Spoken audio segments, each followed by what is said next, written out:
Alright, I'll try not to spend too much time on this stuff. Believe it or not, I'm not trying to make this all about me. I'm not trying to make this information that I'm giving you about me. It needs to be about you. It needs to be about helping everyone that we possibly can. But I've got to let you know what's going on here. And I'm gonna come right out. Look, I've investigated weird things my entire life.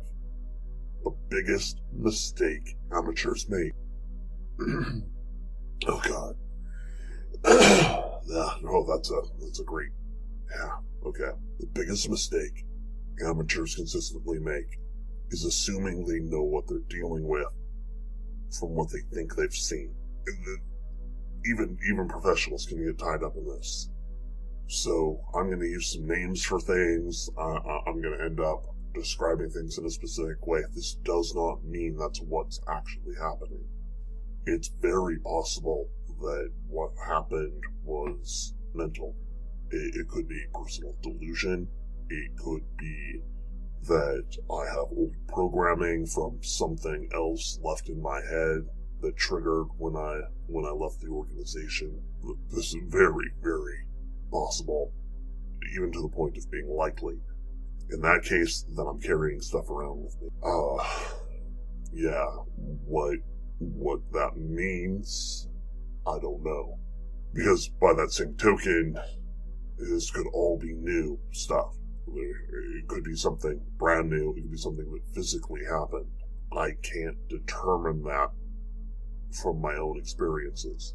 I don't have any physical proof of this. I thought I had some the other day. I didn't have any video equipment because, well, okay, look, guys, I've flat out said that I keep changing location, but I'm doing that technically as a fugitive, not one from the law. The law doesn't care where the heck I am right now. If a police officer stops me on the road and looks at my license, nothing's coming back on that. I'm pretty sure, at least, nothing is going to come back on that. It could. So, I've been trying to keep a low profile, but changing locations without being obvious about it is, well, it's not at all impossible. It's not really even that hard to do. All you really need is a place to stay. You can't be with anybody you've ever known, though, which for a lot of people makes things hard. You can't really just go and rent a place. Not if you're going to change a lot. I started out in an okay position. I had a few $1,000s in cash with me.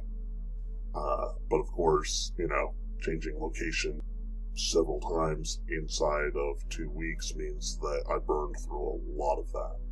So, yeah, I can't just go and purchase a video camera. I've got savings. I've got money in my account. I just can't use it. That would just flag instantly. So what I'm probably gonna have to do is go pick up some kind of under-the-table day labor. Only, of course, it's the middle of winter, which means that the farm work, the things like that you could normally get, minor construction, these things aren't really happening right now. The other option is, of course, commit a bit of crime. The thing there is that too much of that will show. Yeah, I have some basic training in how to get away with that kind of thing, but if I can avoid it, I would rather do that, because honestly, I don't want police involvement in anything. So, yeah, things are a little tough that way. I'm in a decent location now, as far as things go. I can't really go into how I managed to arrange that, but, well, let's just say that, I'm relying on the kindness of strangers. And so far, so good. Now, let me get into the first incident, and, this will probably tell you something about what's really going on here, because the incidents don't keep getting better and better. First one's a pretty intense thing, and then the second one was almost nothing, but they're probably equally valuable. The last location, I was sitting at my desk, which was actually just a the kitchen table in the location that I had my computer set up on. The door was to my right. This is the living room door. The place was not huge. I was there alone. No animals, no anything like that. Obviously, I didn't bring pets with me. I haven't had a pet in years. I looked away from the door, over the top of the computer, and there was a shadow person watching me. I don't know how long it had been there. I don't know what was going on with that. Now, that in itself was a little disconcerting, but again, people see things, and sometimes you think you see things that aren't even hallucinations. They're just things in your head. So I wasn't too worked up about that until the knife appeared in his hand. Now, it just appeared. This was a standard black, apparitional, three-dimensional shadow person. Remember, with shadow people, generally they're solid-looking. They just seem to almost drink in light. They tend to be three-dimensional, not two-dimensional. These aren't just shadows on the wall or something like that. It's just an all-black, kind of, I guess, fuzzy-looking. That's the wrong thing. It doesn't look like it has fur. It looks, I don't know, almost like it's a little fluffy. It's spray-painted, figure made of cotton balls, black. You get something poorly similar. I don't know if that description helps. Anyway, but had a knife just appeared in its hand. He did not have a hat on.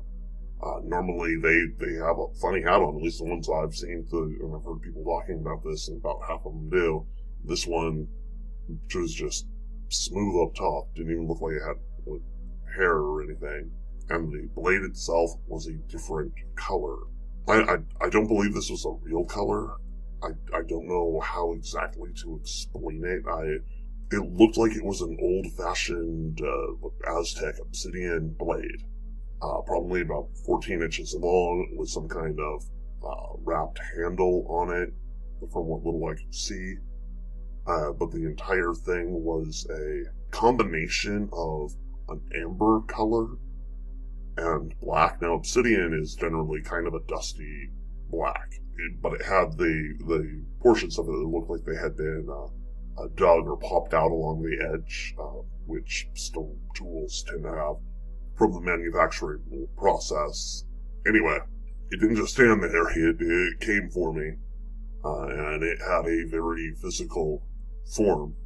At least I think it did. I managed to pick up the chair I was sitting in and swing it hard enough that the knife wasn't able to come into play very well. It did manage to hit my leg. The knife, it left a scratch, but just a scratch. I mean, this wasn't a knife wound. This was, it cut the jeans I was wearing at the time, but, oh gosh, it left I don't know, honestly, a scratch like this, I wouldn't even say it was necessarily from a knife. Which I know that sounds like a weird thing to say when I saw a knife dig into my leg slightly. Yeah, like, I went to a doctor that would just be like, why are you cutting yourself on the leg like that? Even pictures of it wouldn't mean anything to anybody. People get little dings like this all the time. Anyway, then we struggled for the chair. I threw several blows towards where its eyes would be, trying to hit it in the head with a free hand as it grabbed the chair. Because, in training they teach us, if you can, debilitate first, even if it means losing control partially of a weapon. Never totally, because then the weapon can be used against you. Sorry. I'll try and take that out in case anybody wonders I was just coughing. So yeah, we were fighting over the chair. I hit it. I made physical contact. It was enough that I injured the fingers on my left hand. And I injured bruising, and it wasn't from impacts. I wasn't hitting with a fist. I tried to aim blows into its eyes that seemed to have no effect in particular. With a human being, if I would have gotten that same thing, if they were a professional fighter, they probably would have stopped fighting for at least a good minute or two. which is why you go for the eyes. It's really effective if you can hit somebody that way, except for apparently not against shadow people, so if that comes up. I did have more effect with hammer blows into the side of the head. The chair got dropped in this. I managed a single kick to the middle and then just ran. I just left everything and got out of the space. And then I hid and watched, but nothing came out. A few hours later, I went back in, checked the entire place. There was nothing there. But that's, either this was all in my head. I mean, the chair was there on the ground, but not broken. There was no knife on the floor. Did have a scratch on my leg. I do have the jeans with the cut in it. But again, that kind of thing. Not only could it be self-produced, it could be self-produced right there. I mean, the kitchen's right there. Certainly there are knives that could have easily have done that. If I have some kind of programming or something to cause me to do or think strange things. So, well, to me, it seems like this really happened. I don't know. I can't tell you what it was. I can't tell you why it was, why it happened. I packed up right then and just left. It meant camping out for a night, which I did with no problems. But I had, all my worldly goods with me, which is mainly my computer equipment, microphone, stuff like that. My little laptop that I'm working on here. I did to bring my chair with me. I know that sounds weird. This was not the chair I was actually sitting in that we fought with. This fought over. This one is actually an office chair. The light squeaks and stuff when I move. That was just a kitchen chair. Quite frankly, where I was, I didn't have a lot of furniture. And this place actually has a little more going on for it that way. None of it's mine, but I've got some stuff. Have a little bit of clothes. Managed to bring the food with me, which was good because, I've got 2 months worth of food packed up. Yeah, it's actually kind of obvious what's going on if you know to look at what my behavior and stuff is. Actually, probably to anybody else, I seem like I'm running from the police, but that's not the case. Anyway, so then earlier yesterday, I managed a couple hours sleep poorly, very, very poor sleep, which is just probably going to be what happens for the duration. Anyway, yeah, I got a little sleep, no dream events or anything, but the second event from yesterday, if it was an event at all, in the last recording, I was partway through it, going over the SCP information, pointing out that, these are fictional events and that real seeming things are happening, and trying to draw people into noticing that maybe things are happening in their own lives, which, hey guys, if you've been seeing anything or, even weirder things, and it doesn't have to be like what I've been going on with, hey, put it down in the comments, because other people learning that their friends, the people out in the world, other people are going through some similar strange things, might help them. Part of the reason why I'm being upfront about this, even though I don't know what happened. Anyway, second incident, I kind of already ran that down, but I'll do it here just to log it. I was doing the audio portion of the video, covering the Gear Man. At the time, I was having a little bit of trouble tracking things, honestly. The SCP is called the Gear Man. I honestly have looked at it a little bit before, and it said the Clockwork Man. And that phrase was just like resonating through my head. The Clockwork Man. I started talking about it, and then basically the world was here, because I haven't left just because something weird happened. But, like, the world suddenly got loud, and I heard a dog bay. It sounded like it was in horrible distress. There was nobody around this location, though. I can't give away where I am, just in case people don't know where I am, but I am isolated. This is not a city landscape. This is not the suburbs. My closest neighbor here is so far away that it just wasn't that. But anyway, I went outside. I didn't see or hear anything. There was no dog. I looked around.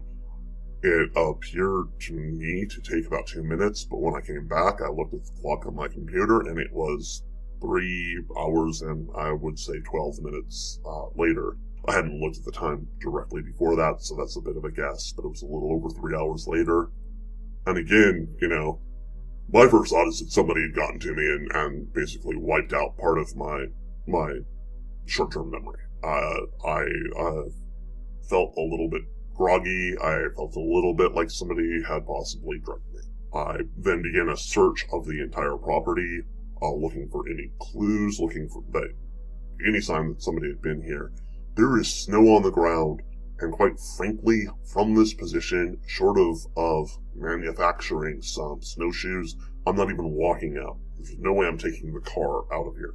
There were no prints, which, dealing with stuff like this, it doesn't necessarily mean anything, but there was no sign of anybody bringing in, say, a helicopter or anything like that. There are other ways of moving in. I don't have them at my disposal, so I'm pretty much stuck here anyway. Not that I believe, if something happened and this wasn't just me having some kind of micro stroke or weird previous programming, then quite frankly, I don't know why they left me alive. If you care enough to come and do something with a person in an isolated situation like this, if I was important enough to do that for so far. Remember, you're listening to this, hopefully I've gotten something up online, but at the point I'm recording this, nothing has gone out. I've recorded, 5 sessions. I'm trying to keep them down to a half hour each. I tend to talk too long. I apologize for that, but hey, we've got to get the information out, and the longer you sit with the information, even if it's just my voice droning on, the better off we're all going to be later. That's something I know. It's a risk. Going over the SCP information and saying, hey, this could be kind of like something. This could be like something else. Because people know it's a fiction, so some of you are going to listen to it and say, oh, this is all fictional. And that's fine. And that is good. That is right. Keep that in mind so that they don't kill me. This is all just fictional, okay? You don't even have to go to your friends and say, wait, I kind of believe that guy. No, just, I don't care. The point here is to condition your brain so that when things happen, you can recall them. You won't always be able to, and that, I think, might be what happened to me. That's something else, is that just missing time can happen without anything else going on, because your brain can't handle what you saw. That something happened, and your brain can't work with it. Now, I'm normally pretty good that way. Part of the reason why I actually have the job that I had was that when things go on, I tend to keep the information. A good test, if you can look it up, look up the invisible gorilla phenomenon, which sounds amazing, doesn't it? It's actually a psychological test. The video itself, and I can tell you about it because it doesn't actually impact the effects at all for most people. But in the video, there are people wearing black clothing and passing several basketballs around, keeping a lot of motion going on. You're supposed to occupy your brain by counting the basketballs being passed around. During the middle of this, close to the middle of it, a person in a gorilla outfit walks into the middle of it, beats their chest several times, and walks off. Half of all people don't see the gorilla. They're so tied up in counting the passing of the basketballs that they actually miss something very dramatic going on. It's believed that what happens is linked / similar to that, where an odd event that you don't expect takes place, particularly if your brain is occupied with something else. You can miss what's going on. Now, every time I've done that kind of testing, I've seen the clown on the unicycle, I've seen the quote-unquote invisible gorilla, but not only do I see it, no, this is just part of my psychological makeup, or possibly physiological makeup. It's not as if I have some supernatural skill that allows me to notice these things that no one else has. Again, half the people see the invisible gorilla. About a third of people can remember the weird things that happen at least a little bit, and with training, you can push that to a much greater level. Most of those people tend to be otherwise intelligent, have a decent ability to focus, and are interested in weird things. It's not necessarily directly tied to intelligence. So if you've had poor results on IQ tests, still listen to this. If you're willing to pay attention to this kind of information, like what we're trying to do here with the inoculations of information, if you're willing to do that, that willingness itself seems to give people an edge. Anyway, so yeah, the invisible gorilla, clown on a unicycle, there was a separate test where they distracted people with a cell phone, and they missed the fact that somebody passed them on the street, riding a unicycle will dress like a clown. If you can get that kind of thing, and you have to do it in testing, because otherwise you're not going to notice it, it's a helpful sign. So yeah, I'd check that out. Anyway, I am babbling so that I don't have to go over what happened. It's really disconcerting. I'm really kind of trapped here. Again, I could just abandon everything and march out. It's not like there isn't, well, I can't tell you how close the nearest town is, but I could make it. Yeah, I'm a little older, I'm in decent shape though. I have been hitting the cardio for the last couple of years because, well, if you're getting ready for the end of the world, you don't know what is going to make a difference. So, most of us, most of the agents, most of even the researchers have been preparing. Trust me, there's a lot of people dug into bunkers. We also all know that the bunkers may not make a difference. I mean, that shadow person walked in, didn't even walk in, just appeared. Everything was locked up. I had to unlock the door to get out.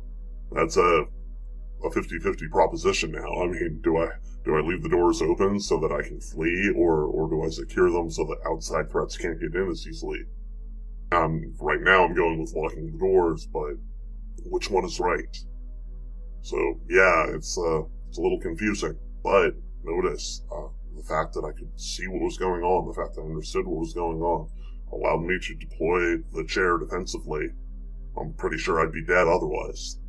But then that second event, if something happened, and I mean, I'm not dinged up from it, I don't have any scars.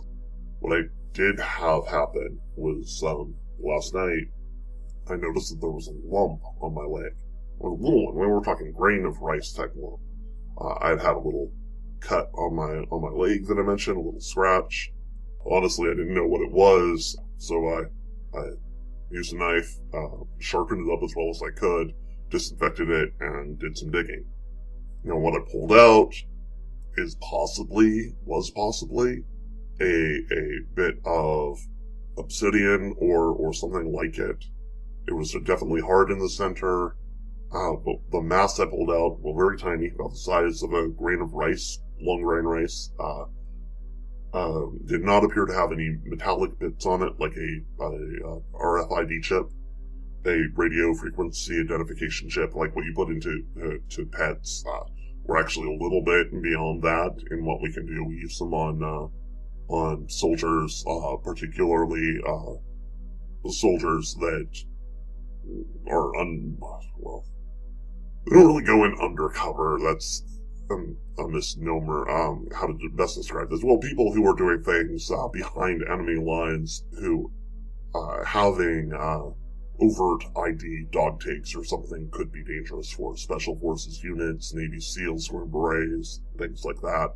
Sometimes have to go in places where we don't want them to be identified easily. But when they die, we want to be able to, confirm that they were lost in duty, so if they get an RFID chip. This is not one of those. It's about the same size, was about the same size, and this is the thing here, and I don't know.